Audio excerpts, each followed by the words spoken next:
My name is Michelle, and I've been with SandCastles for just a couple of weeks now. So I think of my grandmother when I get this question. I think it makes you really appreciate what each family member or loved one brings into your life and how big their absence is when they're gone.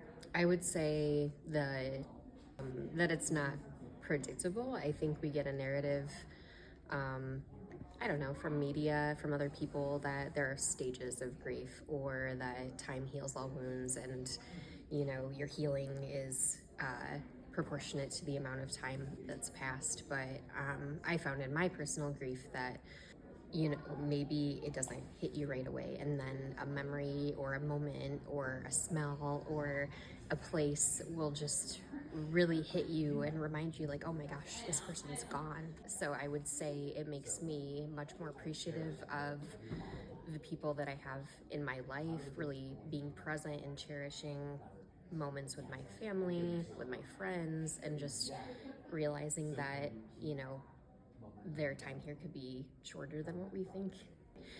I think just realizing and appreciating the impermanence of things in life, people sort of living with the seasons, because that's, honoring regular transitions that happen in your life, keeping that person alive with, reminiscing about them, having items of theirs. I know with my grandma, I actually have a bookmark that was made with her ashes so that whenever I'm, reading a story, I think of her and she's there with me in that way.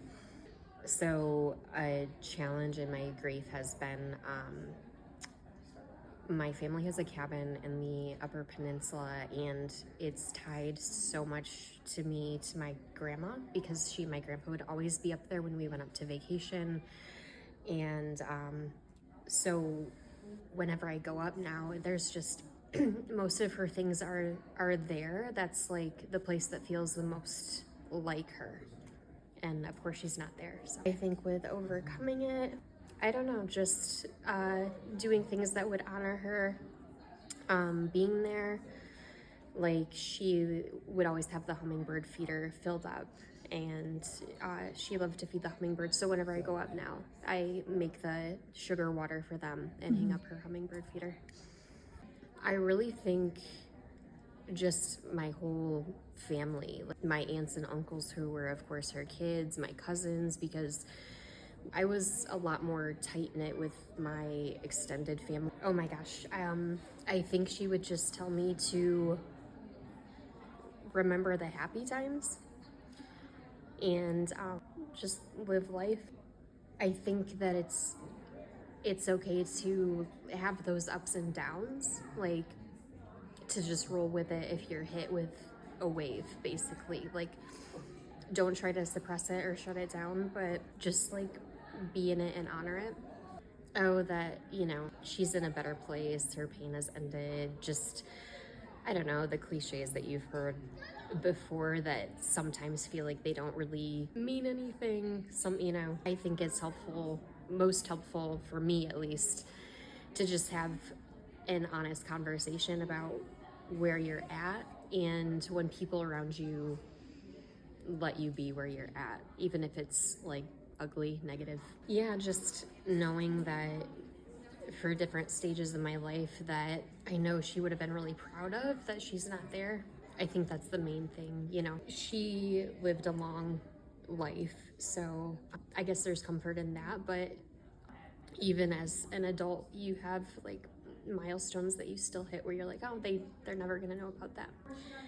I really think it's made me appreciate the ends and beginnings of things. Like, I've really tried to be more in tune with like the earth's natural seasons. It's given me a sense of like living in the moment more, and also having the perspective of, if I looked back on my life, am I doing something that I'm happy about, that I'm proud of?